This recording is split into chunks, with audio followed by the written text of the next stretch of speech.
Aquí comienza El Tricornio Irreverente, el podcast donde hablamos de todo y de nada. Hola a todos y a todas, bienvenidos, bienvenidas a un episodio más del Tricornio Irreverente, el tercero de la cuarta temporada, y se titula ¿Puede o debe ser España un Estado federal? Y para hablar de este tema, después de presentar los libros y los cómics que son de rigor, tenemos hoy aquí a Adolfo Calatrava, que es profesor del Departamento de Relaciones Internacionales e Historia Global de la Universidad Complutense de Madrid. Hola, Adolfo. Hola, Carlos, ¿qué tal? Encantado de estar aquí de nuevo. Aquí estamos, peleando. Y también tenemos a Daniel Casal, que es profesor asociado del Departamento de Ciencia Política y de la Administración de la Universidad Juan Carlos I de Madrid. Hola, Daniel, ¿qué tal? Hola, encantado de saludaros. Brevemente, antes de pasar a los libros y a los cómics, ¿vosotros creéis que España es un Estado federal? ¿Adolfo? Bueno, nominalmente no es un Estado autonómico, no es un Estado federal. Hay algunas diferencias. Lo que sí pasa es que es un Estado descentralizado y hay algunas competencias en este Estado descentralizado que los entes regionales, las comunidades autónomas en nuestro caso, pues se asemejan a un Estado federal y en otro caso no. Pero bueno, formalmente no es un Estado federal. Dani. Pero es un Estado federalizado. Sí, cuasi federal. Dani. Es un Estado federalizante, tiene elementos propios de un Estado federal, o sea, no tiene un mapa descentralizado, no se puede volver atrás, tiene la autonomía protegida en la Constitución y con carácter irreversible, pero no es un Estado federal porque le faltarían algunos elementos importantes para completarlo, ¿no?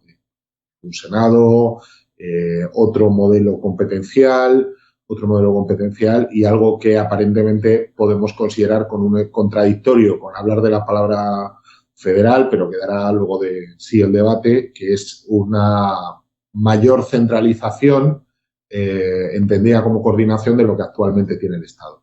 Bueno, pues antes de continuar con este apasionante tema y desarrollarlo, vamos a presentar los cómics, los libros y los cómics de este tricornio.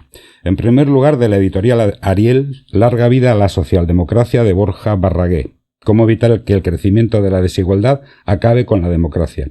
La historia es bien sabida. La socialdemocracia está en decadencia. Al declive electoral en casi toda Europa se le suma una aparente falta de ideas ante la crisis económica y política que recorre el mundo. Y esto es lo que más o menos dice el libro. Yo os lo recomiendo porque es bastante interesante. Publicado por la editorial Ariel, Larga vida a la socialdemocracia, de Borja Barragué. Luego tenemos Malaventura, de Fernando Navarro, publicado por Impedimenta, que es un acid western de aires tarantinescos, un abanico de historias con el sur como obsesión, un híbrido de Lorca y Cormac McCarthy, que bebe tanto de las letras de la tradición flamenca como de Sergio Leone, y que se lee como una novela de iniciación y muerte. Esto es fantástico, os lo recomiendo. Malaventura, de Fernando Navarro, publicado por Impedimenta. Luego tenemos de Vencejo Ediciones El origen del mundo, en una antología de relatos eróticos fruto del hermanamiento de un grupo de escritores de primera fila de Argentina, Uruguay y España. Dos orillas, la de acá y la de allá. El lado de acá, con José Luis Muñoz a la cabeza, comprende a Dolores Fernández, Fernando Hugueda, Susana Hernández, Jaime López, Mari Carmen Sinti, Brenda Vilenox, Yuna Vicens, Tess Lorente, Carlos Manzano, Sandra Martínez Raguso y Marisa Pinta. Y en el grupo de allá está compuesto por Gustavo Abrevaya, Óscar Tevernise, Guillermo Orsi, Ana Azurmanian, Mercedes Rosende, José María Gatti, Gabriela Urrutiberti, Javier Chiabrando, Eduardo Goldman y Daniel Sorín. Y entre las dos orillas nada Carlos Salem. El erotismo está en la aprobación de la vida hasta en la muerte. Esto lo dijo Georges Bataille, y todo arte es erótico, Gustav Klimt. Os lo recomiendo porque es muy interesante. El origen del mundo, publicado por Vencejo Ediciones. Y continuamos con el siguiente. De Consonni, Estación en curva, de Uxue a Paulaza. La protagonista de este libro es Lur, una trabajadora de 40 años, blanca, hetero y de clase media, vasca afincada en Madrid, y se desgranan sus privilegios y opresiones y conflictos y desequilibrios. La encontramos en estas páginas entre amigos, en la calle con hombres desconocidos, en casa con su pareja, junto a compañeros de trabajo visitando a familiares o en la cama sin poder dormir. Esto también es muy interesante. Estación en curva de Uxue a Paolaza y está publicado por Consonni. Luego tenemos del libro del Zorro Rojo, Libro de Maravillas, de Per Ginard. A lo largo de la historia, el ser humano ha tratado de clasificar todos los organismos del universo, nombrarlos, describirlos, ordenarlos, obras de referencia, como los bestiarios medievales, los catálogos de rarezas o las primeras taxonomías aristotélicas son el punto de partida de este original proyecto editorial. No voy a decir más porque el libro realmente es una auténtica maravilla y es una comida de olla. O sea, os lo recomiendo encarecidamente. Libro de Maravillas de Per Ginard, y está publicado por Libros del Zorro Rojo. Ya nos vamos con Minotauro. El primero de Minotauro es El hombre en el castillo de Philip K. Dick, una de las distopías más emblemáticas de todos los tiempos. ¿Qué hubiese pasado si Hitler hubiera ganado la Segunda Guerra Mundial? Y de hecho hay una serie, El hombre en el castillo, en el cual los nazis se reparten la costa este de Estados Unidos, los japoneses la costa oeste, y en medio queda un trocito neutral y que es tierra de nadie. Os lo recomiendo, no voy a abundar en ello porque es fantástico. El hombre en el castillo de Philip K. Dick, y esto publicado por Minotauro. Seguimos con nuestros libros de Tolkien. Y hoy toca El Hobbit de J.R.R. Tolkien, la extraordinaria precuela del Señor de los Anillos. No digo más porque todo el mundo conoce El Hobbit. De J.R.R. Tolkien, editado, o sea, publicado por Minotauro. Luego estamos con una novedad recién salida prácticamente, que es de la trilogía Hermanos de Sangre, La sombra de los dioses de John Wayne, que es la primera novela de esta trilogía de fantasía épica con inspiración vikinga. Ha pasado un siglo desde que los dioses lucharon y se extinguieron, y ahora solo quedan sus huesos, que prometen un gran poder a aquellos lo suficientemente valientes como para buscarlos. Esto promete. Minotauro publica La sombra de los dioses de la trilogía Hermanos de Sangre de John Wayne. Los cómics ya directamente, Aleta, Grizzly Unit Volumen 1, el sello de Baphomet, de Roger S. Lewis y David Daza. Durante una histórica rueda de prensa, el presidente Obama ha reconocido que los monstruos son reales y ha activado la unidad Grizzly, el grupo especial paranormal de la CIA, para liderar la lucha mortal contra los Nephilim que atacan la Tierra. Nos presentan Roger S. Lewis y David Daza una historia acerca del bien y el mal, el mundo que existe entre ambos. Un mundo de agencias gubernamentales, investigaciones paranormales y teorías de la conspiración. Esto es de Aleta. Es muy divertido el cómic, os lo recomiendo. Grizzly Unit Volumen 1, sello de Baphomet, Roger S. Lewis y David Daza.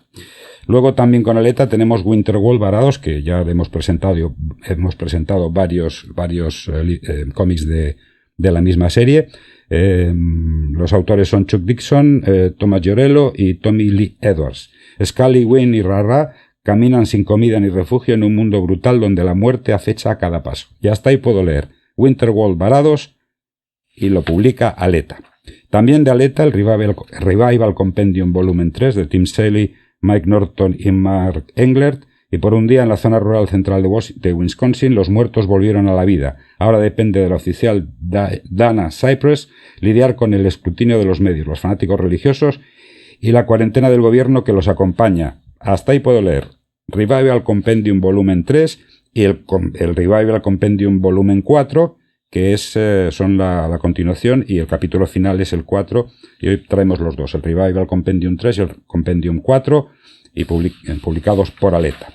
Y luego en los libros del Zorro Rojo tenemos un cómic que es una auténtica delicia. Es Oda a una estrella de Pablo Neruda y la ilustración de Elena Odriozola. Es uno de los clásicos del catálogo infantil de los libros del Zorro Rojo, obra de uno de los poetas imprescindibles del siglo XX, Pablo Neruda.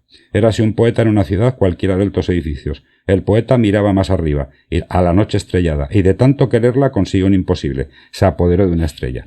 Os lo recomiendo, sin lugar a duda. Oda a una estrella, Pablo Neruda, ilustrado por Elena Odriozola, y es Libros del Zorro Rojo el que lo publica. Y ya sin más, pues vamos a ir a nuestro tema que nos ocupa. ¿Puede o debe ser España un Estado federal? Adolfo. ¿Y si puede o debe ser España un Estado federal? Bueno, yo pienso que esa pregunta... yo diría una contestación positiva a esa pregunta siempre y cuando signifique en una situación que hoy en día puede ser un poco utópica, el ordenar la distribución territorial del poder en España. Es decir, si entendemos que un Estado federal pudiese significar una situación dentro de nuestra distribución territorial del poder más estable, pues en ese caso creo que sí, que España puede ser un Estado federal. Ahora, un Estado federal es un sistema político descentralizado donde la distribución del poder está descentralizada y eso además produce unas situaciones de conflicto determinado que en España pues las estamos viendo todos los días. Entonces, las dinámicas federalizantes o descentralizadoras, que no son lo mismo, y las dinámicas centralizadoras o unitarias, que tampoco son lo mismo, están presentes siempre en la lucha política de España y entonces ¿conviene dar un paso hacia un Estado federal? Pues puede ser. Si eso supusiera que los diferentes grupos dentro del Estado español, y cuando hablo de grupos me refiero de posicionamientos políticos, de no solo de comunidades y de partidos, pues podrían llegar a un acuerdo. Sí, entonces podría ser un Estado federal. Si no, tendríamos que buscar otra fórmula. Dani. Yo creo que no solo puede o debe, sino que es la única solución sensata que le queda al Estado para evolucionar. El Estado se configuró de una manera, cuando se hizo en 1978, se configuró de una manera, se hizo sobre la marcha, ¿vale? Y bueno, pues hubo determinadas cosas que quedaron sin cerrar. Quedó sin cerrar un tema de integración de las entidades territoriales respecto de cómo se toman las decisiones. No hay unos foros, unas estructuras donde participen. Quedó sin cerrar su representación en una cámara de tipo territorial. Quedó sin cerrar un marco competencial ordenado porque no se sabía lo que iba a haber. Y sobre todo, lo que es más importante para mí, quedó sin cerrar una filosofía respecto de cómo tenía que funcionar, ¿no? Entonces, entender que la federalización es un elemento que sirve, como ha señalado Adolfo, para poner orden, es básico, ¿no? Es decir, es el sentido común nos llevaría por ahí. ¿Cuál es el problema? Que cuando hablamos de federalismo en el sentido coloquial de la palabra, ¿no? Pues en España tendemos a asociarlo con una mayor descentralización y no es necesariamente así. Más bien sería lo contrario. Más bien un Estado federal es un Estado unitario que no ha conseguido cuajar, ¿no? Entonces, bueno, pues como elemento de orden no le queda, como elemento de orden del sistema no queda otra salida que ir por ahí, porque el modelo autonómico que ha funcionado, creo que razonablemente bien, por no decir extraordinariamente bien, a la hora de canalizar determinados conflictos que existen en nuestro sistema, pues necesita un poquito de coherencia, porque el modelo ha funcionado sobre la base de los partidos políticos y claro, en el momento, y puede pasar en el momento en el que no hay dos partidos políticos fuertes, que es lo que ha sostenido el modelo se ha empezado a presentar grietas, ¿no? Pues bueno, pues hace falta darle una pensada y una mayor institucionalización.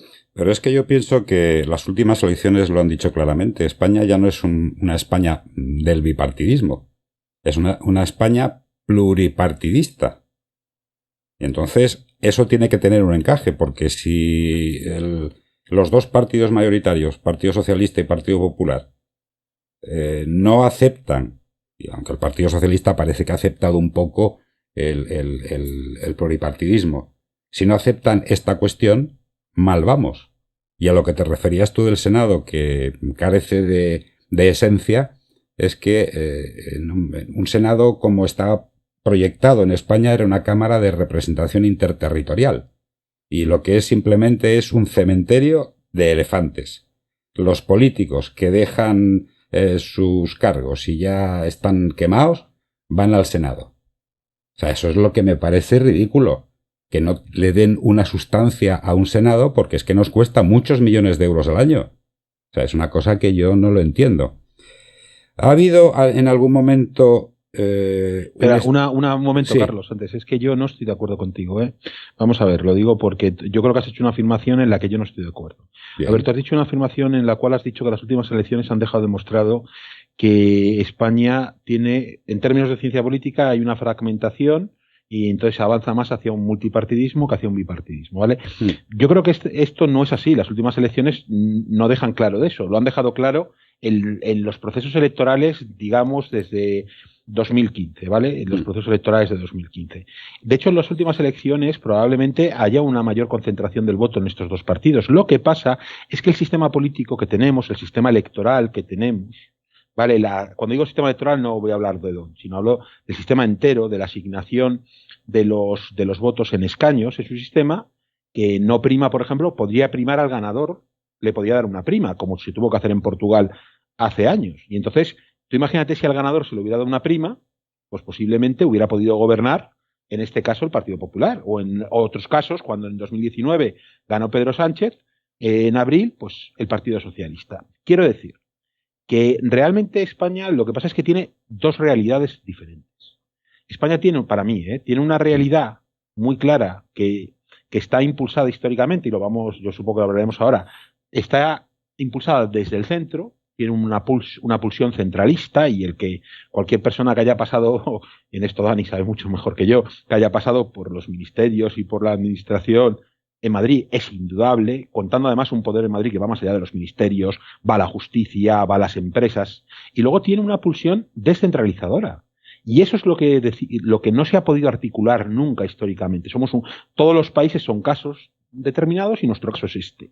Y esa pulsión descentralizadora es esa España plurinacional que podemos decir, aunque es un término que no gusta, pero de las nacionalidades, si quisiéramos utilizar el término que está en la Constitución, que es una España también diferente. Entonces, esas pulsiones están metidas, como ha dicho Dani, yo tampoco estoy de acuerdo que ha sido un éxito rotundo el sistema autonómico, creo que ha sido un éxito hasta hace unos años. Hace unos años ha generado un problema que no hemos sabido encauzar quizá los partidos políticos, ¿vale? Y que estamos ahora mismo encima de la mesa con él.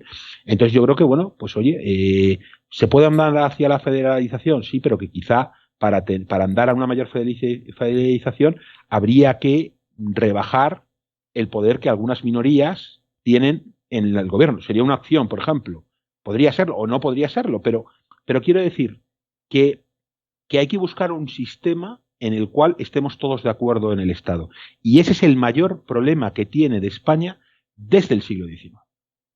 Que no encontramos un sistema político en el cual estemos una mayoría enorme de acuerdo. Parecía que lo encontramos después de la Constitución, pero en los últimos años hemos vuelto a no tenerlo, para mí. Hombre, si desde el momento en que un partido popular está llamando golpistas, esto es una dictadura, son delincuentes y demás, contra unos ciudadanos españoles que son catalanes, evidentemente, ¿cómo va a haber consenso? Porque si no recuerdo mal, cuando Zapatero dejó la presidencia del gobierno, el independentismo rozaba el 18, el 20% en Cataluña. Con Rajoy subió hasta el 48%, subió 30 puntos. Esto tiene que ser significativo. El Partido Popular siempre se ha negado al entendimiento, a tener un entente con otras fuerzas políticas. ¿Por qué? Porque están empecinados en su guerra particular, en imponernos su visión de España. Y entonces es normal, yo sigo diciendo que España tiene un pluripartidismo, aunque tú no estés de acuerdo conmigo, que es muy respetable. No, yo sí estoy de acuerdo. Lo que no estoy de acuerdo es sí estoy de acuerdo. Lo que no estoy de acuerdo es que digas que estas elecciones son las que han demostrado el partidismo. Estas elecciones, de hecho, lo han aminorado. Si tú vas a sistemas... Hay una cosa en sistemas de partidos, es que no quiero quitar, porque Dani creo que quiere hablar. Sí. Hay una cosa en ciencia política que se llama los sistemas de partidos, el número efectivo de partidos, que se calcula matemáticamente, y yo estoy convencido, no lo he hecho, porque claro, ya dejé la ciencia política, estoy en relaciones, pero el número efectivo de partidos en estas elecciones ha disminuido, estoy convencidísimo.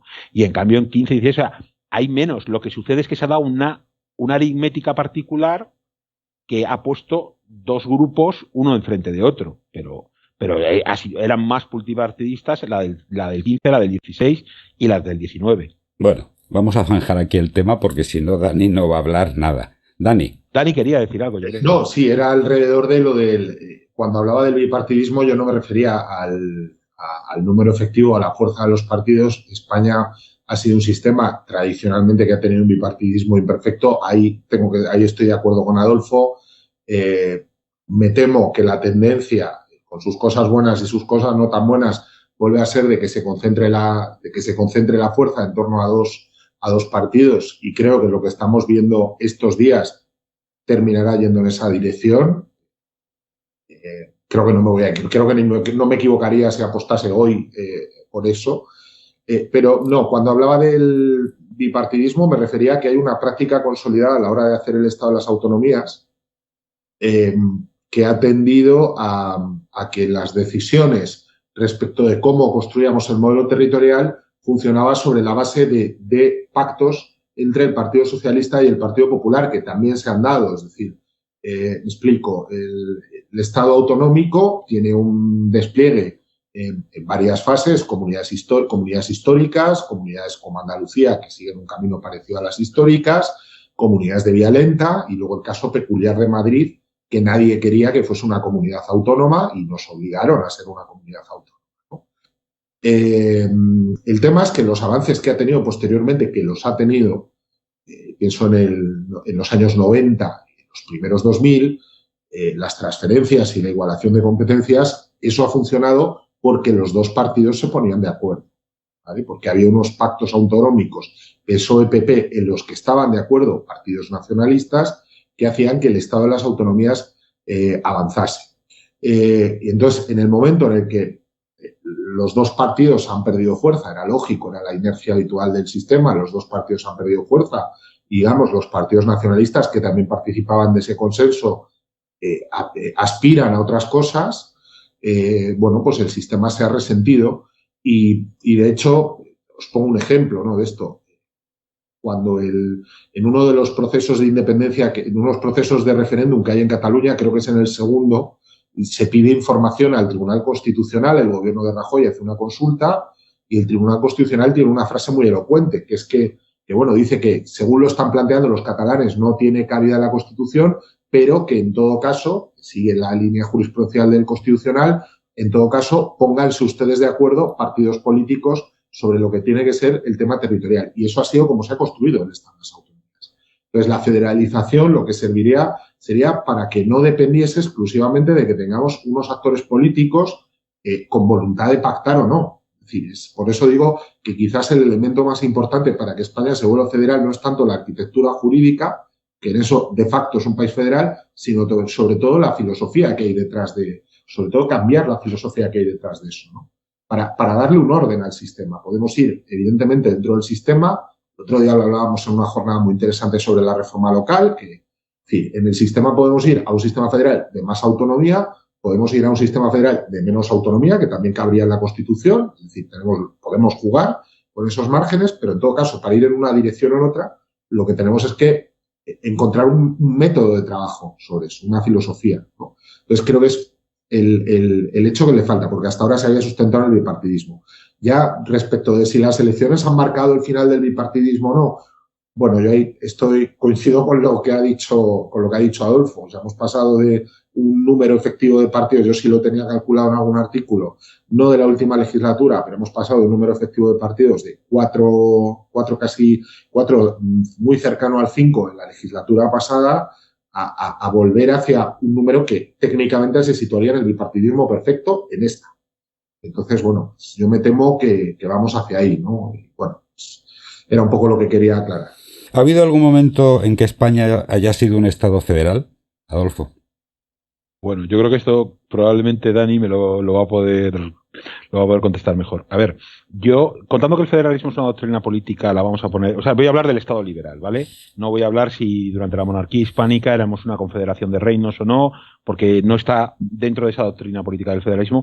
Yo creo que, hombre, el único momento y la única experiencia muy mala en el sentido histórico, por lo menos, que es la de la Primera República, en el sentido no mala en sí, sino la falta de estabilidad que hubo y que dejó además, yo creo, un recuerdo muy negativo del federalismo, ¿vale? Y la Segunda República no, porque era un Estado unitario que se movía entre el centralista, tenía la opción de descentralizarse, y de hecho se hizo con algunos tratados de autonomía, y lo más cercano que tenemos, yo creo, quitando esa experiencia de la Primera República, es el Estado autonómico. Otra cosa es que puede construirse en un Estado federal y que hay posicionamientos políticos que así lo intentan. Dani. No, evidentemente nunca ha sido un Estado federal. Lo de la Primera República, más allá de desprestigiar el término por el uso irresponsable que hicieron los cantonalistas del término federal, España no ha sido un modelo federal nunca. Lo más parecido que hemos tenido ha sido lo que hemos construido estos 40 años y ya digo, le faltarían elementos importantes para poder hablar de Estado federal, ¿no? De Estado federal. Doctrina política federalista, que es un tema que apuntaba Adolfo, creo que tampoco la hemos tenido muy desarrollada en términos de construcción del Estado demoliberal que tenemos, que modelo de democracia como el actual, y no lo hemos tenido muy desarrollado, ¿no? Creo que ha faltado ese corpus filosófico también, no lo ha sido. Y en realidad explica un poco por qué lo que hemos ido haciendo, lo hemos ido construyendo sobre la marcha, cogiendo unas veces unas cosas de aquí, otras de allí, y al final pues teniendo el resultado que tenemos hoy. ¿Qué diferencia a un Estado federal del autonómico que tenemos en España, Adolfo? Yo creo que Dani lo ha apuntado al principio, ha dado algunas diferencias. A ver, por ejemplo, es cierto que el nivel de descentralización o no es importante, y Dani lo ha dejado, yo creo que lo ha dejado bien claro. Diferencias, por ejemplo, a ver, nosotros nacemos, aunque algunos estados federales nacen igual, de un estado unitario, obviamente, porque es el franquista, de un estado muy centralizado, y lo dividimos. Entonces, otros estados federales se crean de la unión de varios estados, ¿no? Vale, eso sería una diferencia, pero bueno, hay diferentes cosas históricas. Otra diferencia importante: el Poder Judicial. Normalmente en los estados federales el Poder Judicial suele tener, o sea, en España el Poder Judicial, a pesar de que hay una descentralización, no sé si Dani ahora me dirá, hay una descentralización con los tribunales superiores de justicia de cada comunidad autónoma, hay otras instituciones, otros organismos judiciales que están muy centralizados. Entonces el Poder Judicial, bueno, podía ser otra, lo ha dicho Dani, que es fundamental, el Senado. El Senado no es una Cámara Federal. Y yo creo que no es una Cámara Federal en España porque el Estado como Cámara Federal tendría que ser simétrica, y el problema en España es que yo me voy fuera de lo institucional y me voy al poder, y el sistema de distribución de poder es asimétrico. Y además es asimétrico en el Congreso. Quiero decir, en la representación, porque hay partidos nacionalistas que generan una representación asimétrica. Hay un caso cuando el PSOE estuvo gobernando con Patxi López Euskadi, por las circunstancias históricas determinantes que hubo. Yo creo recordar que Zapatero, que estaba gobernando el gobierno central, estaba negociando los presupuestos autonómicos con el PNV, negociando traspasos de competencias a Euskadi, y no lo estaba negociando con el Lehendakari. Quiero decir, o sea, que allí se negocia. Entonces el Senado es otro problema. La fiscalidad, pero bueno, la fiscalidad yo creo que sí hemos avanzado a una federación de la fiscalidad, pero bueno, habría que ver otro más. Una cosa importante, que además creo que hay una falta de aclaración hoy en día, que es la representación de las comunidades en la Unión Europea. Yo creo que es un elemento que a veces, cuando lo hemos visto y decimos la gente se indigna, tal, en los estados federales, en Bélgica y en Alemania, e insisto que en esto probablemente Dani lo pueda explicar mejor que yo, hay una representación más directa, porque son federales. Nosotros tenemos una representación que ha ido costando. Hay que recordar que la acción exterior, o sea, a las comunidades autónomas se les permite hacer una cosa que es acción exterior y no política exterior, por una sentencia del año 94 del Tribunal Constitucional que deriva de que el gobierno vasco quiere poner una oficina en Bruselas. Hoy en día casi todas las comunidades autónomas tienen oficina en Bruselas. Cuando se llegó, bueno, pues al principio el Estado central, socialista, de Felipe González, dijo que nanay, y lo llevó al Constitucional y lo paró, creo, vamos. Y entonces, al final, la sentencia del Tribunal Constitucional desarrolla esa acción exterior de las comunidades autónomas. Entonces, bueno, yo creo que, bueno, y puede haber otra también, que es que las comunidades autónomas, como entes, como comunidades autónomas, no participan en los procesos de reforma constitucional. Y eso, en algunos estados federales, tengo dudas, pero creo que no participan. Sí, los partidos, entonces algunos estados federales sí pueden participar. En Estados Unidos es fundamental. Entonces, pero bueno, quizá, no sé, a ver si Dani... Son esas diferencias normativas, hay unas diferencias, ahora, no depende del grado de descentralización, Sí, bueno, pues coincidiendo un poco con lo que ha dicho Adolfo, yo intentaría sintetizarlas en 3 cosas. 1, el mapa. Es decir, el mapa de un Estado federal suele estar más o menos cerrado, ¿de acuerdo? Con la excepción de los Estados Unidos, que permite que se incorporen territorios nuevos y de hecho hay territorios que están viéndose, Puerto Rico, ¿no? Que es probablemente el que más conocemos, pero otros que tiene Estados Unidos, respecto a la incorporación, en general, en un Estado federal el mapa está cerrado, ¿no? Y el Estado se construye como un doble pacto entre personas y territorios, ¿no? O sea, el elemento fundacional del Estado está ahí. Si miramos la Constitución alemana, la suiza, la austríaca, lo primero que va a llamar la atención es que aparece el nombre de las entidades que conforman el Estado. En unas ocasiones se hace, como ha dicho Adolfo, como en España, de un Estado unitario que se disgrega, ¿no?, en entidades territoriales, y en otras ocasiones se hace la ficción de que son las propias entidades las que pactan entre sí, ¿no? Entonces, digamos, el mapa cerrado sería un elemento, ¿no? En el caso español, el mapa no está cerrado. Explico por qué. Cualquiera que conozca un poco Castilla y León sabe que periódicamente el debate sobre constituirse en comunidad autónoma sobrevuela la provincia de León, para empezar, y provincias como Segovia, que yo conozco muy bien. Ese debate está ahí, ¿no? Y con la Constitución, es verdad que el Tribunal Constitucional dice que no se puede, pero con la Constitución, según está redactada, el mapa está completamente abierto y el proceso está completamente abierto. El segundo elemento que hace que España, el Estado autonómico, no sea propiamente un Estado federal, es el funcionamiento. Esto opera en varios planos. Por un lado, las competencias. En un modelo federal tiene que haber unas competencias de la federación, y lo que no es competencia de la federación es competencia del resto, ¿vale? Es decir, no tiene que haber, usted no escoge las competencias que tiene, yo me quedo con unas cosas y luego no es mío, pasa a ser suyo. Es decir, operaría un principio de subsidiariedad, que aquí no opera. Aquí el Estado hace unas cosas, las entidades territoriales hacen otras. Es una anomalía de cualquier modelo federal. La fiscalidad, porque no somos conscientes de que pagamos impuestos a las comunidades autónomas, excepto si vives en el País Vasco. Es decir, sabemos que pagamos un impuesto de bienes inmuebles, una tasa de basuras, un impuesto de vehículos de tracción mecánica, sabemos que ese dinero va al ayuntamiento y que con ese dinero el ayuntamiento hace A, B o C, pero no somos conscientes de lo que pagamos a las comunidades autónomas, aunque les pagamos. ¿Por qué? Porque hay una hacienda centralizada. Ir hacia un modelo federal a nivel fiscal implicaría probablemente tener varias haciendas y la impopularidad de tener que cobrar impuestos, que siempre es un debate polémico. La representación, que es lo que habéis dicho, ¿no?, del Senado. Pues, tenemos un Senado que es de base provincial, no hay un Senado autonómico como tal. Es decir, ni van los gobiernos autonómicos, ni van representantes de los parlamentos autonómicos, sino que fundamentalmente van representantes de las provincias. Hay unos poquitos senadores que son parlamentarios autonómicos. Tampoco está regulado el papel que tienen las conferencias sectoriales, las conferencias de presidentes, que todo eso es fundamental. El federalismo por la vía intergubernamental existe, pero no está canalizado el proceso, ¿no? La presencia de la Unión Europea, lo que ha dicho Adolfo, el poder de veto en la reforma constitucional, es decir, que sean actores de veto de la reforma constitucional y que puedan participar como tales, pueden impulsarla, pero también se les tiene que dar una cierta voz, ¿no? Al final tendría que ser un modelo consensuado de dos tipos de representación. Y por último, lo que más me obsesiona a mí del tema federal, que no hay una filosofía federal detrás. No tenemos claro que hemos descentralizado, pero hemos hecho esto tan español de hacer las cosas sin contarlas y sin modelizarlas, ¿no? Y al final, pues vamos un poco ahí sobre la marcha, y que falta pacto y filosofía sobre esto. Entonces, esas tres cosas, que no son pocas cosas ni son menores, son lo que explica probablemente la principal diferencia entre nuestro modelo y otros modelos federales que existen en el mundo. Habéis estado hablando de las diferencias, y yo creo que habéis dicho las desventajas, es decir, las carencias.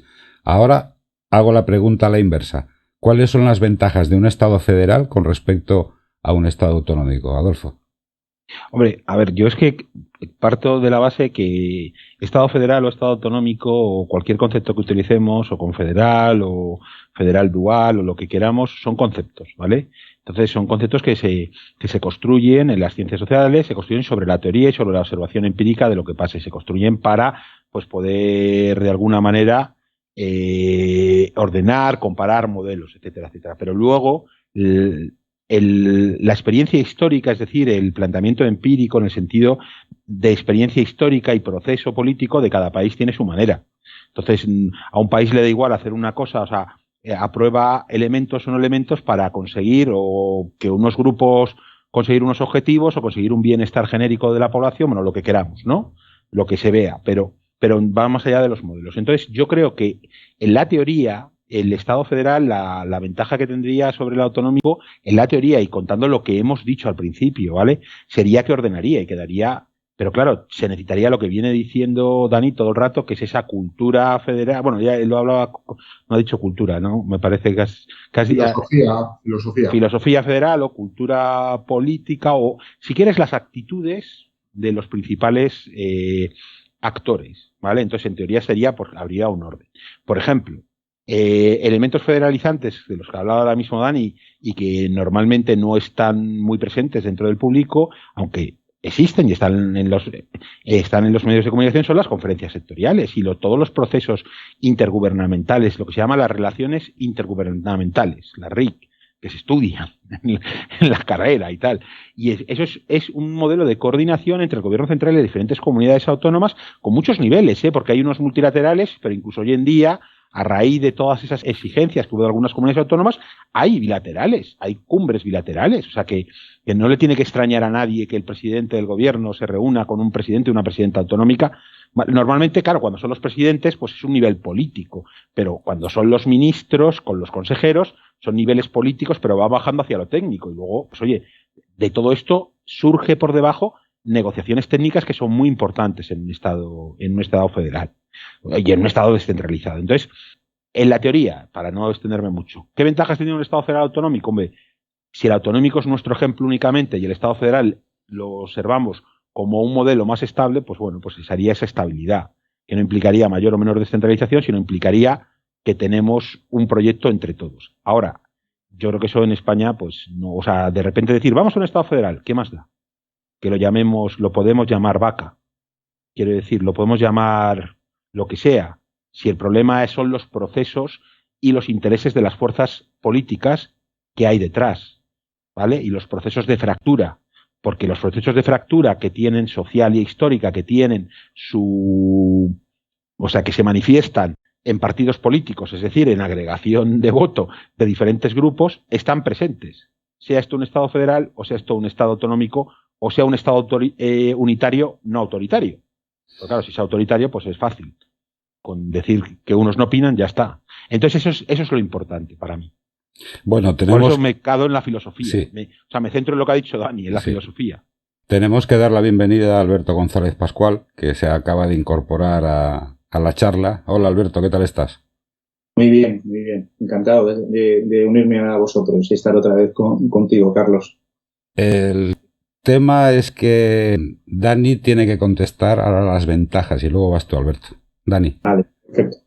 Bueno, las ventajas en realidad no, yo creo que no hemos dicho los inconvenientes del Estado federal, más bien hemos dicho lo que funciona del Estado federal, que es lo que nos faltaría a nosotros para que nuestro modelo de Estado estuviese un poquito más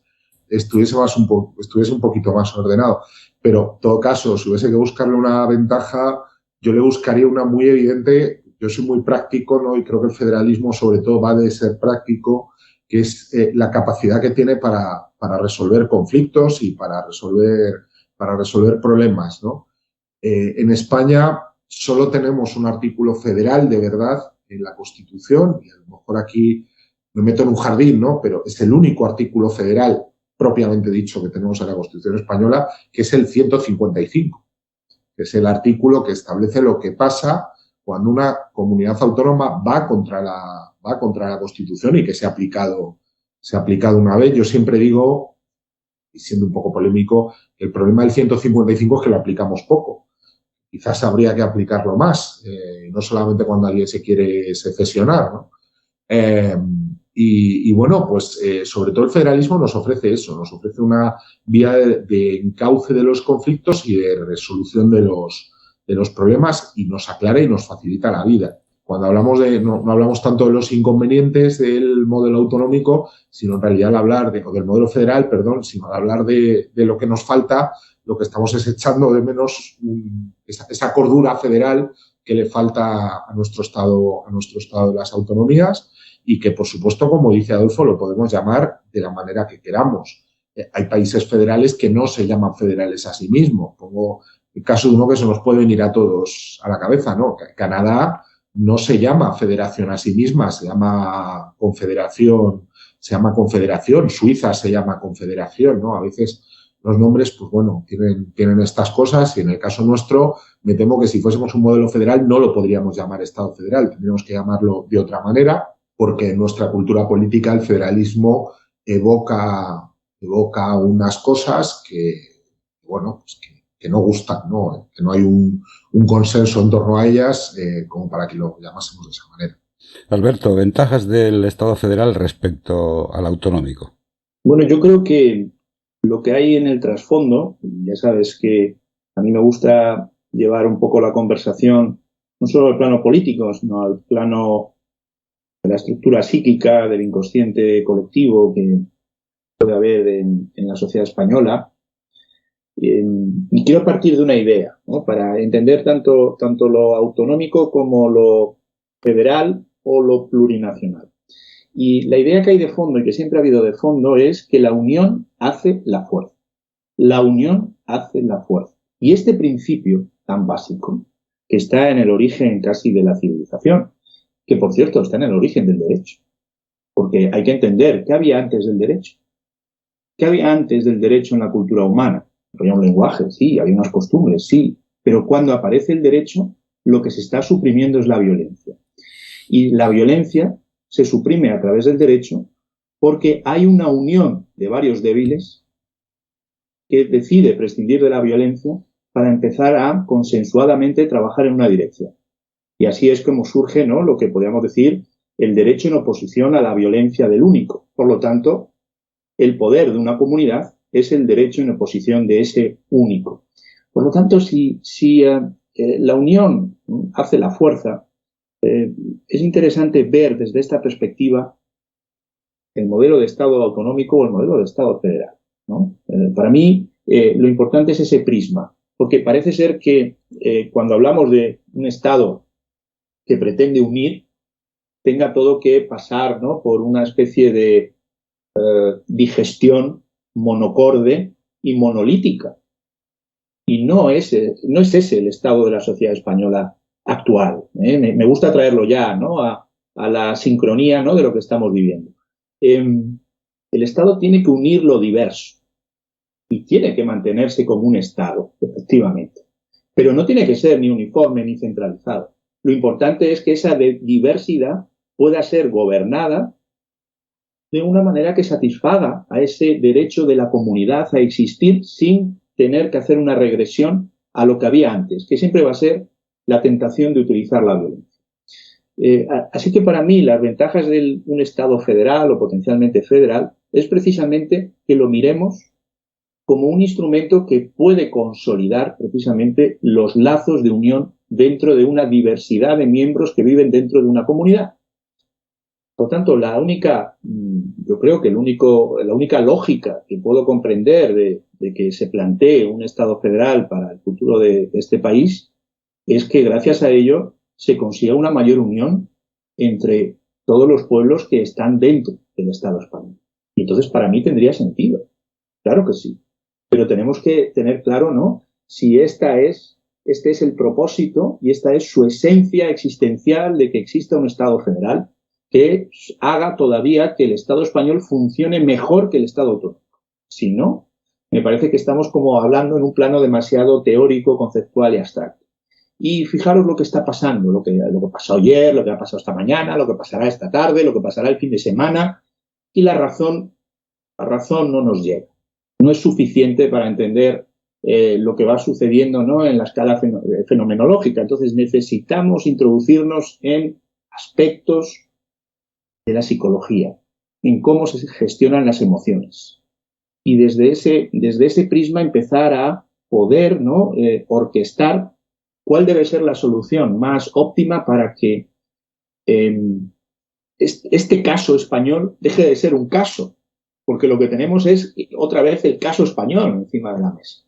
Y a mí me gustaría también reflexionar, ¿no?, sobre el caso español que tenemos encima de la mesa, que sigue siendo que no somos capaces, ¿no?, de arbitrar esta diversidad y que en vez de verla siempre como algo que nos hace más fuertes, siempre lo vemos desde un espacio de negatividad. Esto nos debilita. Esta descentralización va a acabar con la Constitución, va a acabar con la convivencia, va a acabar con el sentido de lo español. Son todos, ¿no?, significantes que se han ido introduciendo en el inconsciente colectivo porque son contradictorios, porque son avergonzantes, porque no están demostrados, porque son estados de ánimo, porque nos recuerdan o rememoran o nos traen ecos de aspectos catastróficos también en la historia de España, ¿no? Entonces han quedado ahí y de pronto retorna lo reprimido y otra vez volvemos a tener el mismo caso español que teníamos hace 20 años, 30 años, 100 años, vuelve a estar lo mismo ahí. Por lo tanto, para mí hay un error epistemológico de entender lo que significa lo autonómico, lo federal, lo plurinacional. Seguimos dando vueltas a lo mismo una y otra vez y no nos damos cuenta de que necesitamos un modelo que fortalezca la unidad dentro de la inmensa riqueza y diversidad que es este país. Porque cuando estaba viendo estos temas, ¿no?, de, oye, es que ahora toda la recaudación fiscal, ¿no?, se va a ir a Euskal, al gobierno de Euskal.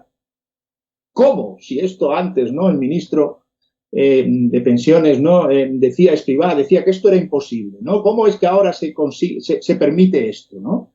Pero es que esto va a generar esto va a ser un desastre, un caos. Pero si Euskadi es parte de España, pero si es parte de España, pero ¿por qué tenemos este tipo de barreras psicológicas a enfrentarnos los unos con los otros, ¿no? Esto pasa en cualquier comunidad humana, pasa en una comunidad de vecinos, pasa dentro de una empresa, cuando los departamentos y los directores generales compiten entre sí. Cuando dices, pero si está el bien de la empresa, si nos va bien a todos, tenemos que estar todos en la misma dirección, ¿no? Y en cambio hay unas luchas intestinas, ¿no?, entre áreas, departamentos, ¿no? Es decir, ¿esto está dentro de la lógica humana? Sí. ¿Hay una tendencia siempre hacia la agresividad y la violencia? Obviamente.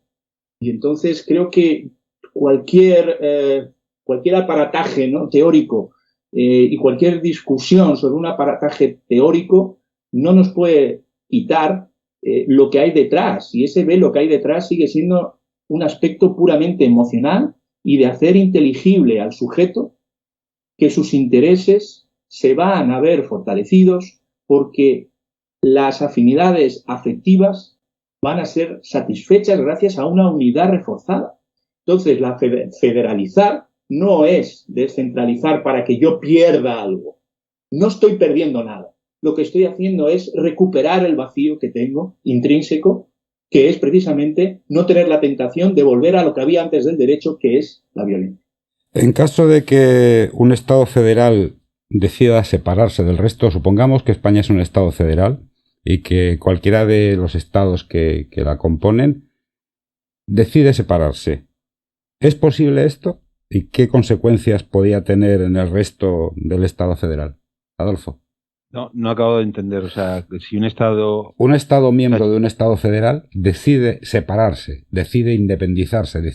Lo que está pasando en Cataluña, que unos quieren la independencia, imagínate que España no es autonómica, sino que es Estado federal. ¿Sería posible que un Estado federal se fuera? A ver, o sea, yo te quiero decir, el federalismo nace en Estados Unidos. Cuando hubo un intento de secesión en Estados Unidos, se creó una guerra civil para que no hubiese esa secesión. Y además una guerra civil, es verdad que se consiguieron secesionar, generaron una confederación, pero en el primer minuto que hubo una oportunidad, hubo una guerra y se acabó con esa... Es decir, en Canadá ha habido 2 referéndums, que esto probablemente lo sabe mucho mejor que yo, que lo conoce muy bien Dani. El caso canadiense, ha habido 2 referéndums que estaban en una zona gris y después del segundo en el 95 se tuvo que hacer una ley de claridad.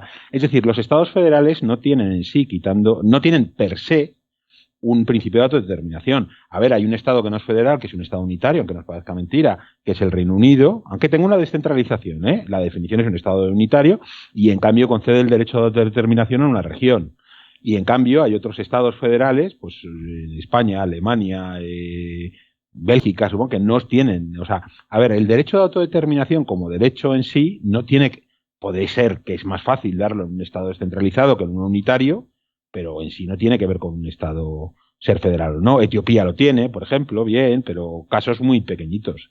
Además, ahora, cuando le has preguntado, has dicho que si decide un Estado. Si un Estado o una parte de un Estado decide independizarse, lo que se prueba es la capacidad que tiene un Estado de ejercer todo su poder sobre su territorio. Es decir, la fortaleza de un Estado, ¿vale? En términos, ¿vale? Entonces, si no hay un acuerdo de esa separación, lo que sucede es que hay un conflicto. Y cuando hay un conflicto, pues lo hemos visto en el caso catalán, cuando hay un conflicto se dirime. En otros sitios, en otros escenarios, si el Estado es mucho más frágil, pues los conflictos se pueden dirimir. Cuando una parte se impone sobre la otra, los conflictos se dirimen con la victoria de una parte, punto. Si la parte, digamos, que se quiere secesionar es más fuerte que el central, pues se acabó el tema. Si el central es más fuerte que el otro, pues se acabó el tema. Cuando hay un empate, pues solemos tener una guerra o un conflicto armado, sobre todo si los de fuera intervienen. Pero bueno, sin enrollarme, un Estado federal en sí no tiene el derecho a autodeterminación. De hecho, además, todo lo que hemos estado diciendo ahora, insisto, creo que el caso canadiense además es porque la gente yo creo que además, bueno, voy a dejarle decir a Dani que probablemente lo va a explicar mucho mejor que lo que explicaría yo. Dani. Vamos a ver, el federalismo es incompatible con la secesión de entrada. Ya la propia etimología de la palabra, ¿vale? El federalismo viene del latín, que es foedus, que significa unión. El federalista es partidario de la unión, no de la separación. Entonces, que un Estado se llame federal es que, en el fondo, lo que busca es la unión, ¿vale? A partir de ahí, mecanismos jurídicos políticos para secesionarse. Si una parte se quisiese ir, en el mundo hay varios estados federales. El caso de Etiopía tiene ciertas particularidades que podamos equipararlo más a un país fallido por otras razones, ¿de acuerdo? Total, un país fallido, total. El fallido no quiere decir tan duro, pero es un país fallido. Digamos que solo un país federal del mundo contempla la posibilidad de que una parte del territorio se disgregue, que es Canadá, con una ley, que es la ley de claridad, que es de todo menos clara. Y que además exige un consenso que no se va a dar nunca para que una parte se separe. Y porque cuando pensamos automáticamente nos vamos a Quebec, ¿no? Lo que nos viene a la cabeza, si esto fuese un Estado federal pasaría como en Quebec. Bueno, Quebec lo ha intentado 2 veces y la ley de claridad de Canadá lo que dice es que si alguien se quiere separar, tiene que haber una pregunta clara, tiene que participar una mayoría de ciudadanos sin especificar que constate que hay una mayoría clara a favor de tomar esa decisión y esa decisión tiene que estar respaldada por una mayoría clara, es decir, no vale el 50% más 1 y en todo caso el escenario de apertura no es el escenario del referéndum y de la hipotética victoria, no es de declaración unilateral de independencia, sino que es de apertura de negociaciones entre todas las provincias, el centro y la provincia que se quiere ir. Es decir, no está tan claro que en un modelo federal, si alguien dice me voy, se pueda ir. Esto, claro, está en la Constitución de Etiopía, que es un Estado fallido, como ha dicho Adolfo, y esto figuraba en 2 constituciones del mundo, en la Constitución de la Unión Soviética y en la Constitución de la antigua Yugoslavia, que no eran democracias, es decir, lo ponían, pero como si no lo pusiesen. ¿Cuándo se puede ir una parte del territorio? Que esta es una buena pregunta. Pues curiosamente esto se contempla en el caso de países unitarios. El Reino Unido, que ha dicho Adolfo, con Escocia, ¿no? Que reconoce que Escocia es una nación constituyente y que se puede ir. Dinamarca tiene 2 territorios que se pueden ir, Islas Feroe y Groenlandia, que lo pone en la Constitución danesa. Y además se pueden ir de manera unilateral. Liechtenstein, que no lo sabía, pero haciendo una investigación sobre el tema lo encontré. Liechtenstein que permite que sus municipios se separen, ¿no? ¿Pero hay capacidad en Liechtenstein para separarse algo? Eso dice la Constitución de Liechtenstein. Yo no soy quien para discutírselo. Si ellos lo dicen, pero lo permite, ¿no? Es decir, normalmente uno encuentra Francia con Nueva Caledonia, Francia, que es el colmo del país unitario, ¿no? Uno encuentra posibilidades de partición del territorio en los países unitarios, nunca en los países federales, ¿vale? Entonces, ahí convendría un poco, cuando hablamos de federalismo, aclarar de hacia dónde estamos yendo, porque es lo que comentas tú, es probablemente lo que se entiende en la opinión pública por federalismo, ¿no? Que como son un Estado, ¿no? Le llamamos Estado de Cataluña, que el Estado de Cataluña se pueda ir. No. Si entramos en un modelo federal, uno no se puede ir nunca. O sea, de hecho, hay el artículo de la Constitución americana que habla de la organización territorial del país, tiene una palabra que es determinante, que es unión perpetua. Unión perpetua, que está en la Constitución americana, está en la Constitución suiza, que son constituciones muy, muy descentralizadas. Entonces, si se quisiese ir en un Estado federal, no se podría ir. Es más fácil que se vaya en un Estado como el autonómico. Y precisamente un Estado federal lo que serviría es para evitar que hubiese secesión. Y luego secesión, entendámoslo, no es el derecho a la autodeterminación dentro de un Estado democrático, no cabe. No cabe. La autodeterminación está en el derecho internacional para casos muy tasados que son ocupación, subyugación y persecución racial. Eso no se da en ningún caso. Es decir, ¿podríamos articular un pacto por el cual se fuesen? Sí, pero en ese caso ya no seríamos un Estado federal, sino que seríamos otra cosa. De hecho, por esto mismo que estoy explicando, es por lo que los partidos nacionalistas se han negado de forma sistemática a avanzar en la federalización de España durante los últimos 45 años que tiene la Constitución. Alberto. Bueno, yo la verdad es que coincido, porque cuando decimos unitario, decimos que se trata de una estructura, ¿no?, compuesta de unidades. Las unidades son contables y lo suficientemente distintas, ¿no?, para ser muchas. Así que el concepto que hay detrás del federalismo, como apuntaban aquí, mencionando el caso americano, un caso que siempre he estudiado muy de cerca, no solo ya la guerra de secesión, sino sobre todo el periodo de reconstrucción, ¿no?, posterior, que es sumamente interesante. Son aproximadamente 15 años donde se hicieron muchos experimentos sociales, ¿no?, en la reconstrucción norteamericana para restituir todas las heridas, ¿no?, en el sur de Estados Unidos. Y como los primeros 4 años se avanzaron 4 años lo que no se había avanzado, ¿no?, en 3 siglos, ¿no?, en aquel continente, y luego los siguientes años pues fueron un desastre de retroceso tras retroceso. ¿Y por qué? ¿Por qué pasó en aquella reconstrucción que hubo un retroceso, ¿no?, que sigue estando en el espíritu, pero también en lo palpable, ¿no?, de la sociedad norteamericana? Porque probablemente las ligazones de sentimiento, que es un elemento fundamental para que se constituyan comunidades que están dispuestas a convivir, no terminaron de desarrollarse como se esperaba. Por lo tanto, como esas ligazones de sentimiento, que técnicamente se les llama identificaciones, no lograron cuajar y se generaron nuevas fórmulas, ¿no?, de segregación racial o de segregación económica, y nuevas formas de nacionalismo totalmente trasnochado, ¿no?, y antihumanista, Estados Unidos sigue teniendo unos problemas enormes, ¿no?, para no dar sentido a la unión, que nunca corre peligro, ¿no?, en Estados Unidos actualmente, sino para que su democracia, porque lo que hay detrás de una unión o de un Estado federal es: ¿vamos a ganar en democracia? ¿Va a ser una democracia más efectiva? ¿Vamos a vivir los ciudadanos más democráticamente? ¿Vamos a experimentar el concepto de libertad tanto en un plano ideal como en un plano material? Porque si no, ¿para qué? Entonces, en Estados Unidos está claro que su democracia no salió fortalecida, porque la reconstrucción fracasó. Y todo el siglo XX, ¿no?, y lo que llevamos del siglo XXI, seguimos viendo que todas sus tensiones siguen teniendo un epicentro de algo que no fue restituido plenamente, ¿no?, porque hubo quien se encargó de sabotear que aquello no prosperase, ¿no? Entonces, nosotros plantearnos en España, para el caso español, una evolución de cómo organizamos el Estado, para mí nos sigue llevando a lo que os decía antes, ¿no?, de a plantearnos cómo serían las relaciones entre los miembros de las diferentes comunidades que formaríamos ese Estado federal. Y si las ligazones de sentimiento se verían reforzadas, y si la libertad efectiva se vería reforzada, y si la democracia en sí misma se viera reforzada, ¿no?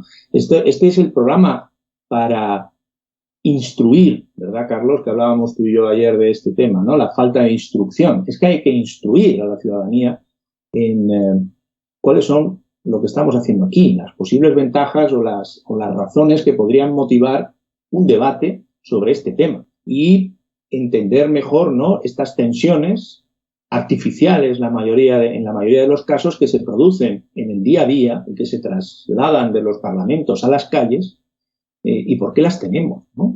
Y por qué no se terminan no terminan de ser sublimadas adecuadamente, sino que solo quedan o reprimidas o retornando de lo reprimido para aprisionarnos, ¿no?, poseernos y llevarnos otra vez a ese instinto de agresión. Entonces, para mí la cuestión es esa. La historia enseña, ¿no?, que este es uno de los efectos fundamentales.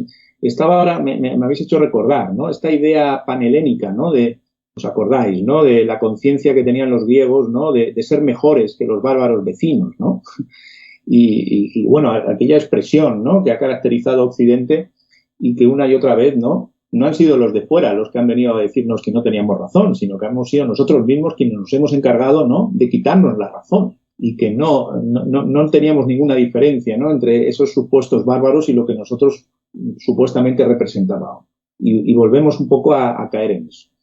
Entonces yo creo que necesitamos, ¿no?, tener claro si realmente un Estado federal puede hacer que la democracia en España sea más efectiva, de mayor calidad y más real. Y ese es el desafío educativo. ¿Qué otorga más independencia a las regiones? ¿Un Estado federal o un autonómico, Adolfo? Más independencia, de más... Autonomía en el sentido de mayor capacidad de gestión. Ya lo hemos comentado. En fin, o sea, depende. O sea, lo que hay son unas constituciones y unas leyes fundamentales en otros países, pero vamos, normalmente un Estado federal, unas constituciones, y ahí están distribuidas las competencias. Entonces, puede haber más competencias en el Estado autonómico en ciertas cosas y en otras cosas no. Lo que falla son esos principios de los que hemos hablado antes, de federalizantes. Pero bueno, las competencias en sí, las formales, no tienen, en principio diríamos que un Estado federal tendría más que... Porque autonómico es español, nada más, pero en principio, digo en teoría, pero no tiene por qué, quiero decir, no tiene por qué. La cosa, porque además lo importante, hay que ir un poquito más allá, tomando además de lo que ha dicho Alberto y de lo que dice Dani, hay que ir más allá de lo formal, de lo normativo, porque lo normativo es el marco de actuación de los actores. Entonces, como ha dicho bien Alberto, el derecho está para evitar que nos peguemos todos.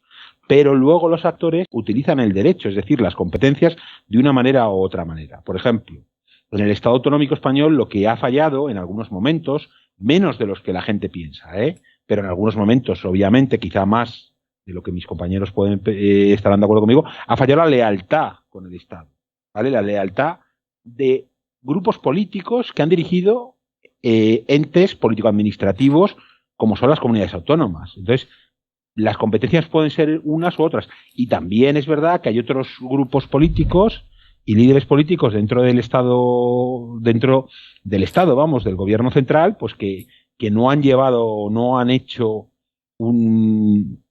digamos que en sus relaciones han utilizado políticamente la distribución territorial del poder de una manera muy torticera, ¿vale? Y en este sentido tú antes has apuntado muchas veces al Partido Popular.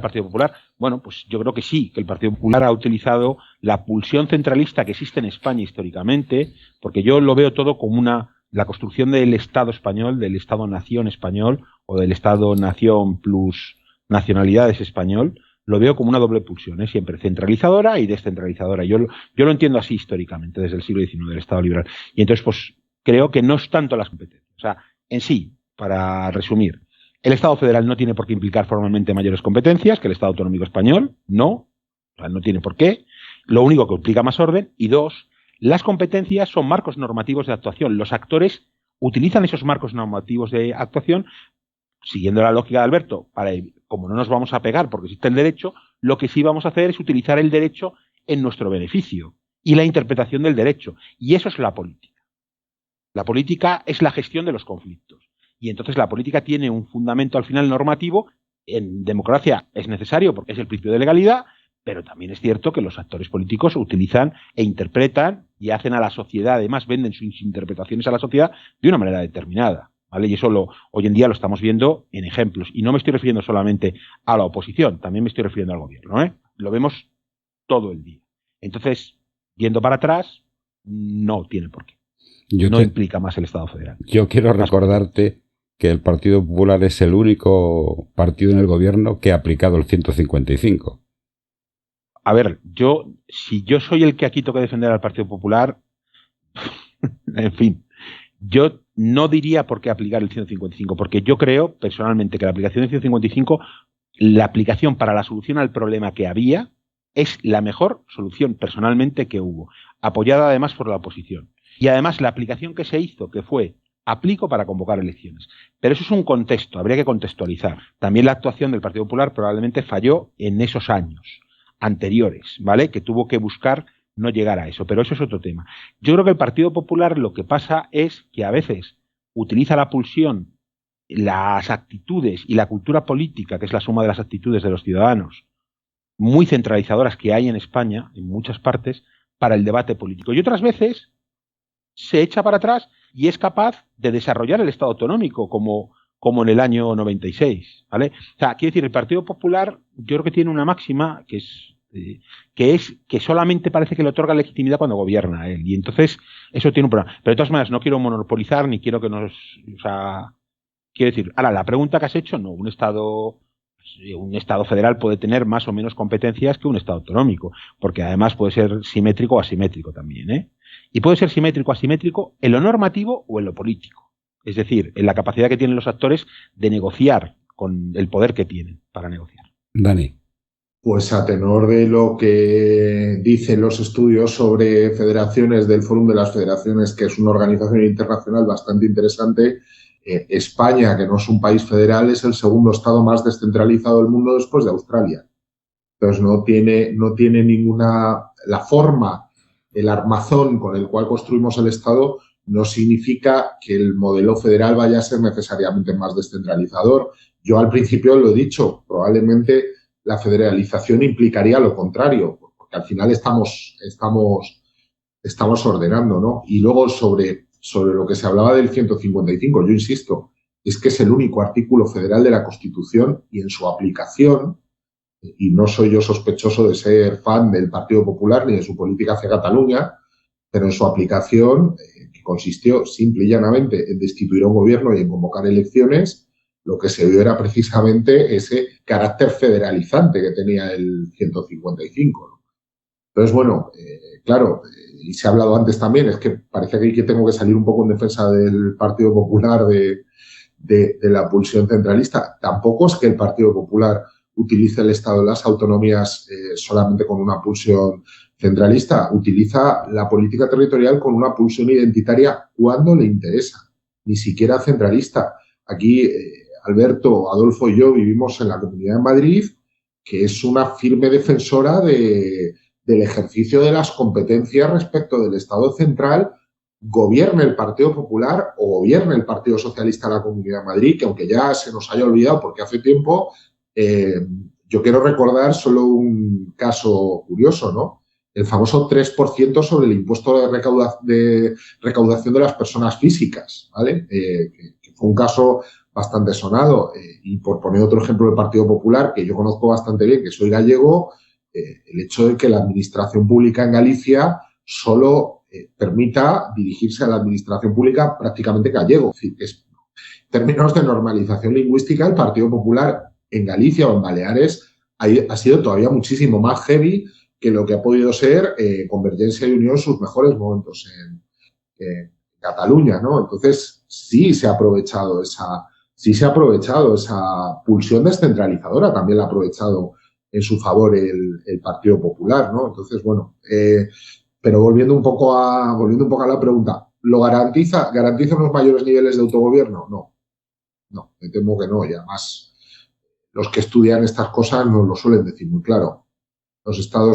España es el segundo estado más descentralizado del mundo, solo superado por Australia, que sí es un país federal, pero por detrás nuestro hay países con federalismos de las tradiciones de Alemania, de Suiza, hablamos de siglos, de Estados Unidos, de Canadá, con lo que representa Canadá a nivel de federalismo, de Sudáfrica, ¿no? Países que a veces los que invocan el federalismo como un mantra de descentralización suelen poner en el debate, y luego cuando uno mira cómo funciona un país y cómo funciona otro, vemos que el nuestro es bastante más descentralizado, ¿no? Entonces, bueno, pues ojo con la utilización de los términos, que yo creo que es algo que no debemos perder la perspectiva. Alberto. Me ha parecido muy interesante tanto lo que ha mencionado Adolfo como Dani. En el caso de Adolfo, que ha apuntado efectivamente, ¿no?, el tema de la lealtad política, ¿no? porque a veces luego las comunidades políticas se organizan para precisamente ir en contra, ¿no?, del plano normativo cuando les conviene. Y para mí, y ahora con lo que decía también Dani, ¿no?, sobre la Comunidad de Madrid, ¿no?, cómo actúa, ¿no?, cuando es gobernada por el Partido Popular, o como tú decías, Dani, ¿no?, en la edad prehistórica, ¿no?, cuando no era el Partido Popular, como también ha aprovechado hasta todo lo que ha podido, ¿no?, sus competencias autonómicas para autogestionarse, digamos, ¿no? Entonces, y es que pero es que esto es inherente. ¿Cómo decir esto? El sentimiento de comunidad en el cristianismo, oye, que durante muchos siglos, ¿no?, fue bastante poderoso, no logró evitar que pequeñas o grandes ciudades durante el Renacimiento no se aliaran con el sultán, ¿no?, y con lo que iba a ser el Imperio Otomano, ¿no?, para ir contra otras ciudades y otras comunidades cristianas. Es decir, ni siquiera aquel sentimiento de comunidad fue tan poderoso para inhibir, ¿no?, el conflicto, sino todo lo contrario. Por lo tanto, y volviendo al ejemplo norteamericano, ¿no?, el discurso de la unión, ¿no?, que nos encanta, ¿no? Aquí es el debate, ¿no?, el debate del Estado de la Nación. Allí es el debate de la unión, el discurso de la unión, ese concepto de la unión. Yo me pregunto, ¿dónde hay una autoridad unificadora semejante que pueda suprimir este tipo de conflictos dentro de comunidades que son diversas? Porque quizás no existe, puesto que parece, ¿no?, que no hay hoy por hoy nada que pueda sustituir al poder objetivo por parte de que sea sustituido por el poder de las ideas. No estamos hoy en ese momento de la historia. Tampoco lo estuvimos en el siglo XX durante muchos momentos, ¿no? Por lo tanto, el poder de las ideas hoy en día no tiene la capacidad para sustituir el poder objetivo de quien tiene más poder en un determinado momento, en una determinada coyuntura, para efectivamente ir en contra incluso del sentimiento de comunidad que haya instaurado dentro de una colectividad de individuos, ¿no?, con una diversidad de intereses, ¿no?, pero que están dispuestos, ¿no?, a encontrar esa afinidad. Y eso me lleva a algo que, por ejemplo, Freud escribió un famoso ensayo que, para los que nos escuchan, ¿por qué la guerra? Este ensayo en realidad era una contestación a una carta de Einstein dentro de todavía, ¿no?, los últimos alientos, ¿no?, que estaba dando la Liga de las Naciones. Entonces Einstein, ¿no?, pues le pide a Freud consejo, ¿no? Oye, ¿por qué tanta guerra? ¿Cómo podemos evitar que vuelva a suceder otra guerra, ¿no? Y Freud ahí fue muy realista, ¿no? Y le dijo, mira, no se puede evitar. Volverá a pasar lo mismo, una y otra vez, ¿no? Y al final él decía que las pulsiones, de las que también ahora se hablaba, las pulsiones en los seres humanos solo son de dos clases. Y además lo podemos ver extrapolado, ¿no?, durante estos días. Aquellas que se orientan a conservar y reunir o unir, ¿no?, que son las que llamamos las pulsiones eróticas, ¿no?, en el sentido de ese eros del que hablaba Platón en el banquete. También las llamamos, ¿no?, muchas veces las pulsiones sexuales, ¿no? Y luego estaban otras, que son las de destruir, las de separar, las de matar, las de exterminar. En un artículo que he publicado a principios de esta semana, ¿no?, en Retina, en el país Retina, hablaba de la mentalidad genocida, ¿no? Es decir, lo que he venido es que el liderazgo solo tiene dos tipos de mentalidades, ¿no? La mentalidad genocida, que no viene sino a ser este tipo de pulsión freudiana, destruir, desunir, matar, eliminar, extinguir, y luego una mentalidad proteica o camaleónica, que es como la llamo, siguiendo una línea de pensamiento de un psiquiatra, de Lifton, que tiene que ver con esto otro que es lo erótico, ¿no? Lo erótico que nos permite llegar a descubrir la verdad. Entonces, estamos constantemente en este tipo de dialéctica, de devenir entre estas dos pulsiones. Y estas dos pulsiones son las que vemos en la voluntad política de los que están, ¿no?, a favor, ¿no?, de seguir innovando en la descentralización del Estado, y los que se resisten torticeramente en función de sus afinidades e intereses, siendo desleales, ¿no? Como decía Locke. Entonces, no hay muy buena... No, es como las leyes, ¿no?, en física de la atracción y la repulsión, ¿no? Estamos constantemente en una dialéctica de atraer, ¿no? Incluso de atraer y repudiar, que diría Lacan, ¿no? Repudio ¿no? O capto, ¿no? O conquisto o me apropio de. Y dentro de esta dialéctica, entonces, yo vuelvo a la pregunta con la que os comentaba de si existe realmente en España una autoridad unificadora que pueda realmente crear un sentimiento de comunidad que quede a salvo de todas estas formas, ¿no?, propagandísticas, ¿no?, de que volvamos, ¿no?, a una regresión hacia la violencia cuando no encontramos, ¿no?, digamos, el camino despejado, cuando realmente nuestro deseo, no se puede materializar. Yo quisiera, y ya estamos acabando, quisiera plantear una pregunta que no sé cómo me la vais a contestar, aunque yo la tengo clara. Para que se diese un Estado federal, ¿qué sistema de gobierno sería el más idóneo? ¿La república o la monarquía? Adolfo. A ver, yo te diría que la república sí o sí, ¿no? Pero bueno, tendría también que ver con mi sentimiento republicano, que yo creo que en un podcast que dejamos aquí lo estuvimos hablando.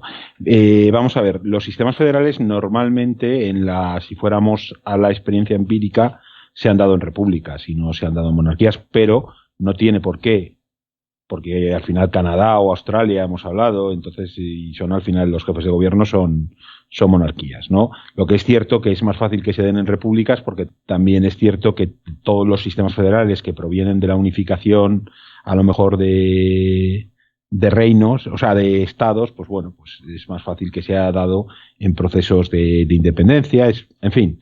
Digamos que como los sistemas federales han dado desde el siglo XIX al siglo XX, el contexto histórico ha hecho que sean más fáciles que sean repúblicas que monarquías. En España en particular,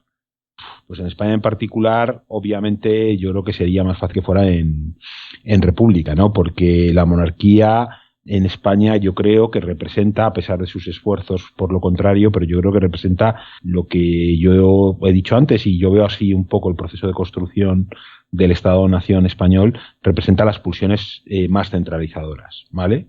A pesar de, insisto, de los esfuerzos que hay, la monarquía democrática, la monarquía parlamentaria, en que eso no sea así. Entonces yo creo que sería lo más fácil. Pero bueno, en España, históricamente. Pero no tendría por qué haber, es el caso español, porque esto lo que pasa es que estamos hablando del caso español. Obviamente podría haber perfectamente una monarquía federal, constitucional o parlamentaria, mejor parlamentaria, con una constitución federal. Eso no habría ningún problema. Insisto, Australia Australia en definitiva es una monarquía. O sea, y es un sistema federal, y además tiene, como ha dicho Dani, que yo no lo sabía, era el país dentro de ese índice de federalismo el más descentralizado. De hecho, ese índice de descentralización, perdón, el más descentralizado. Además, una cosa rápido, porque, a ver, los procesos de federalización al final también creo que es más fácil que se den en repúblicas, porque los procesos de federalización implican en una creación de un elemento central con poder, ¿vale? Lo que sí se ha podido dar históricamente mucho es otro concepto diferente al de federalización, que es el de confederalización, que es difícil, o sea, como antes lo hemos dicho, los conceptos son conceptos y que se construyen para describir y comparar mejor la realidad. Y entonces ahí sí que es más fácil que se pueda dar en otros procesos, pero bueno, por ejemplo, históricamente ahora me estoy viniendo a la cabeza un proceso de confederalización que sería el de todos los estados alemanes, se pasa a una federalización cuando se crea el imperio, en el 70, y el imperio se crea a través de una monarquía, obviamente, no se crea a través de una república, que es un proceso. Entonces, bueno, al final, dándole vueltas, en España, convencido que sería más fácil a través de la república, en general no tendría por qué darse, ¿vale? No tendría por qué haber una cosa u otra, dependería del caso. Dani. Pues en realidad depende. Hay países, el país más federal del mundo, según los países más federales del mundo, tienen una fuerte componente monárquica. Hablo de dos monarquías como son Canadá y Australia, que son bastante Brit en ese sentido, y hablo de un país como Estados Unidos, que aunque no es una monarquía, ¿no? Tiene una figura como el presidente que es bastante imperial.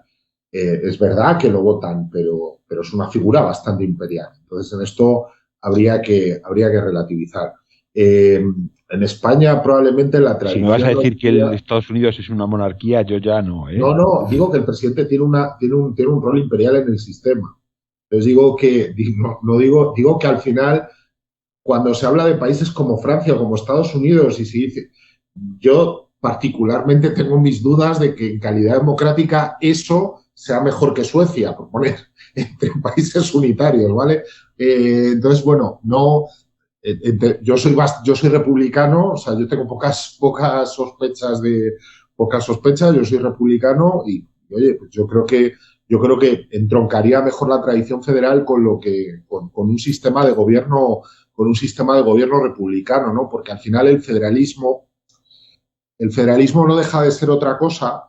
Hablo de aspectos desde un punto de vista más teórico, no tanto normativo. El federalismo no deja de ser al final algo que es esencial también en el republicanismo, que es evitar la concentración del poder. En este caso, la concentración del poder en un territorio y que un territorio actúe de forma despótica. No solo que las personas actúen de forma despótica, que los territorios también actúen de manera despótica. Entonces, yo creo que el federalismo debería darse siempre en un marco republicano. Ahora, ya si entendemos que la república es que votemos a un presidente solamente, pues por eso planteaba en sentido irónico lo de los Estados Unidos, ¿no? A lo mejor los Estados Unidos u otros modelos federales imperiales que existen en el mundo, ¿no? Con presidencias imperiales, México, Argentina, Brasil, ¿no?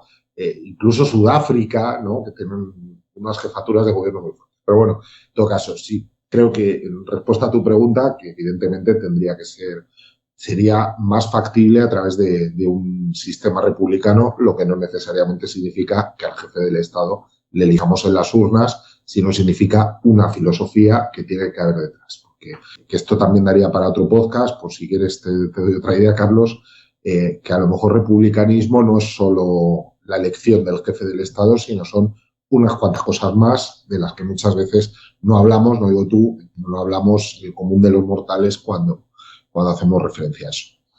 Vuelvo casi a recoger el hilo con el que acabé.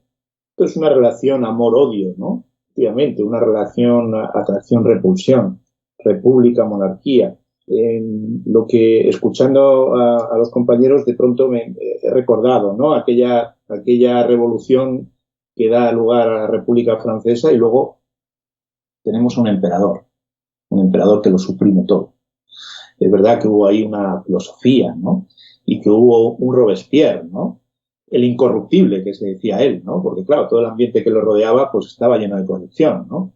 Y ese incorruptible al que se le acusó de cortar muchas cabezas, yo creo que en el fondo cortó muchas menos de las que podía o debería haber hecho, ¿no? Pero es verdad que todo aquel experimento terminó, curiosamente, yéndonos, ¿no? Al opuesto, ¿no? En antrodromía, ¿no? Que diría Jung, ¿no? Irnos de un extremo radical justamente al contrario en un periodo muy relativamente corto.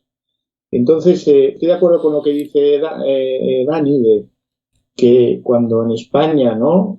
Esta instrucción tan vaga, tan vulgar, ¿no? Que se ha tenido en términos generales, hace pensar a la gente que solo es sustituir, ¿no? a nuestro rey actual porque podamos elegir, ¿no? A un presidente de la República a través de un proceso, ¿no? de urnas, ¿no? Y que queda en eso, cuando en realidad el republicanismo es precisamente, ¿no? Lo que en Francia se intentó en aquel momento de la historia, que es una democracia participativa muy potente. Y no era tanto una descentralización brutal como que simplemente todo se tenía que votar, ¿no? Y todo llegaba, ¿no? a un ámbito decisional en donde el pueblo estaba más representado que nunca y absolutamente todas las decisiones efectivamente se debatían. Es decir, era un modelo de pensamiento y un modelo filosófico para interpretar la vida humana. No creo que estemos preparados para eso, porque entre otras cosas no se nos ha enseñado. que efectivamente el republicanismo tiene que ir por esas vías. Y también quiero dejar muy claro, ¿no?, que a veces, ¿no?, hay ciertas, ¿cómo decir esto?, ¿no? Hay motivos ideales en la historia que ya sabemos que solo han servido como pretextos para ocultar pulsiones profundamente destructivas. Y cuando escucho esos gritos, ¿no?, de esa gente que está encerrada diciendo abajo la monarquía, ¿no?, abajo la monarquía, ¿no?, o este rey masón que se vaya, etcétera, etcétera, ¿qué es lo que quieren? ¿Qué están pidiendo? ¿Quieren una república? ¿O quieren instaurar ellos, ¿no?, a un nuevo caudillo? ¿Qué es lo que tienen qué tenían en su inconsciente que de pronto, ¿no?, ha venido, ¿no?, a dominar en su conciencia? ¿Qué es lo que están pidiendo? Porque este tipo de cosas son las que nos tenemos que plantear y desde luego queda otra vez, ¿no?, el agujero de que hay un montón de elementos que no han sido trabajados deliberadamente, a veces con acierto, a veces evidentemente con consecuencias dramáticas, como estamos viendo, por no querer, tener miedo a la verdad, tener miedo a que el sujeto de la ciencia sea, ¿no?, el que guíe al ciudadano. Y como ese sujeto de la ciencia está, ¿no?, constantemente, ¿no?, oye, ven, vamos a meterlo en el armario y que no salga mucho. Esta es la realidad, ¿no?, a la que nos enfrentamos, por la cual optar por la república no es un salto neto, no es un beneficio obvio, sino que exigiría una gran, ¿no?, yo creo, una gran reconfiguración de un montón de elementos dentro de la sociedad española, de las instituciones en España y de nuestra propia mentalidad como nación, ¿no?, como pueblo, que sería igualmente importante. Así que cuidado, ¿no?, con optar por lo uno o por lo otro, porque siempre puede estar siendo el disfraz de algo muy cruel. Bueno, pues esto se acabó. Ya hemos llegado al límite del tiempo. Os doy las gracias a los tres por haber aceptado la invitación y estar en los micrófonos del Tricornio Irreverente. Adolfo, gracias. Pues gracias a ti, Carlos, y hasta la próxima. Nos vemos y nos oímos. Dani, muchísimas gracias por participar. Gracias, Carlos, y gracias, Adolfo y Alberto. Un placer volver a coincidir con vosotros. Alberto, lo que siempre te digo, muchísimas gracias y tengo que recordarles a los oyentes que podrán encontrar toda la información del episodio, libros, cómics y demás en la web del Tricornio Irreverente. También nos podréis ver en iVoox, en Spotify y en YouTube, que esta temporada lo estamos metiendo en YouTube, en los podcasts de YouTube. Y lo que siempre os digo, cuidaos.